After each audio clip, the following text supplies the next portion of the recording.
नमस्कार. आज आपण तिसऱ्या श्लोकाचा अर्थ जाणून घेणार आहोत. कर्मयोगाची प्रशंसा करून आता भगवंत त्याचे साधन सांगत आहेत. श्लोक तिसरा. आरुरुक्षोर्मुनेर्योगं कर्म कारणमुच्यते योगारूढस्य तस्यैव शमः कारणमुच्यते. श्लोकाचा अर्थ: योगावर आरूढ होण्याची इच्छा करणाऱ्या मननशील पुरुषाला योगाची प्राप्ती होण्यासाठी निष्काम कर्म करणे हाच हेतू सांगितला आहे. आणि योगारूढ झाल्यावर त्या योगारूढ पुरुषाचा जो सर्व संकल्पांचा अभाव असतो तोच कल्याणाला कारण सांगितला आहे. मुने हे पद येथे परमात्म्याच्या प्राप्तीसाठी हेतुरूप अशी योगारूढ अवस्था जो प्राप्त करून घेऊ इच्छितो त्या पुरुषासाठी विशेषण म्हणून आले आहे. म्हणून स्वभावतः परमात्म्याच्या स्वरूपाचे चिंतन करणारा मननशील साधक असा याचा अर्थ समजावा. वर्ण, आश्रम आणि आपल्या स्थितीला अनुकूल अशी जी शास्त्रविहित कर्मे आहेत त्यांच्या बाबतीत फल आणि आसक्ती यांचा त्याग केल्यावर ती सर्व कर्मे योगारूढ अवस्थेच्या प्राप्तीची कारणे होऊ शकतात. जो योगारूढ होऊ इच्छितो अशा मननशील योग्यासाठी निष्काम भावनेने कर्तव्य कर्म करणे कारण आहे. तात्पर्य: करण्याचा वेग समाप्त करण्यात प्राप्त कर्तव्य कर्म करणे कारण आहे. कारण कोणतीही व्यक्ती जन्मलेली आहे, तिचे पालन पोषण होत आहे आणि जिवंत आहे तर तिचे जीवन दुसऱ्याच्या मदतीशिवाय चालूच शकत नाही.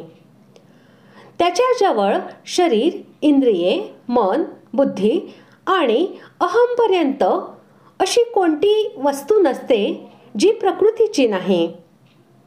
म्हणून जोपर्यंत तो या प्राकृत वस्तूंना संसाराच्या सेवेत उपयोगात आणत नाही तोपर्यंत तो योगारूढ होऊ शकत नाही.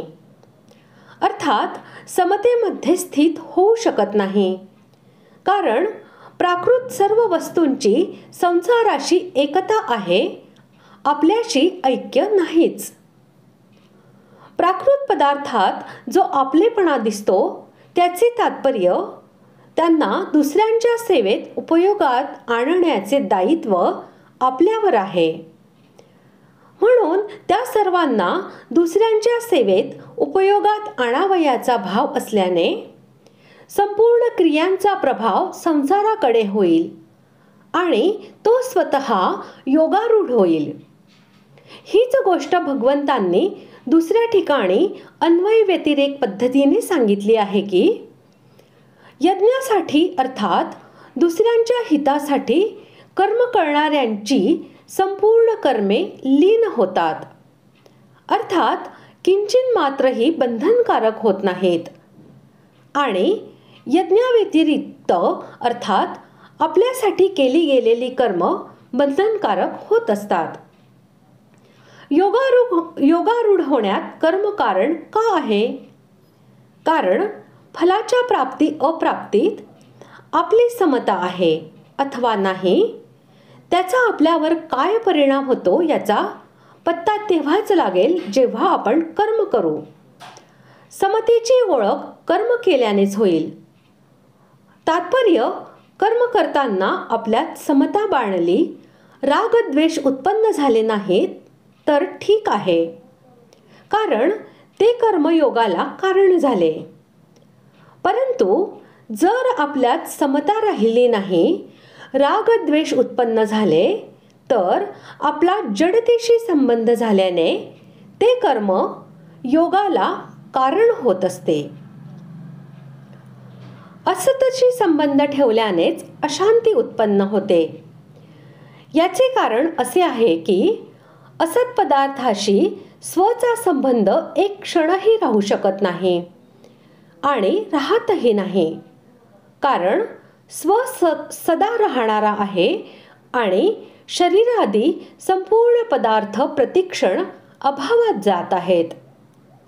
त्या प्रतिक्षणाला अभावात जाणाऱ्याशी हा स्व आपला संबंध जोडतो आणि त्यांच्याशी आपला संबंध कायम ठेवू इच्छितो. परंतु त्यांच्याशी संबंध राहत नाही आणि ते पदार्थ नष्ट होतील या भीतीने, तसेच ते नष्ट झाल्याने अशांती उत्पन्न होते. जेव्हा हा शरीरादी असत पदार्थांना संसाराच्या सेवेत उपयोगात आणून त्यांच्याशी आपला संपूर्णपणे संबंध विच्छेद करून घेतो, तेव्हा असतच्या त्यागाने त्याला आपोआपच शांती प्राप्त होते.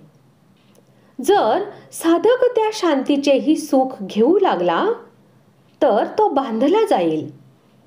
जर त्या शांतीविषयी आसक्ती ठेवली नाही, तिच्यापासून सुख घेतले नाही, तर ती शांती परमात्म तत्वाच्या प्राप्तीत कारण होते. अशा प्रकारे आज आपण 3ऱ्या श्लोकाचा अर्थ जाणून घेतला. पुढील भागात आपण 4थ्या श्लोकाचा अर्थ जाणून घेऊया. धन्यवाद.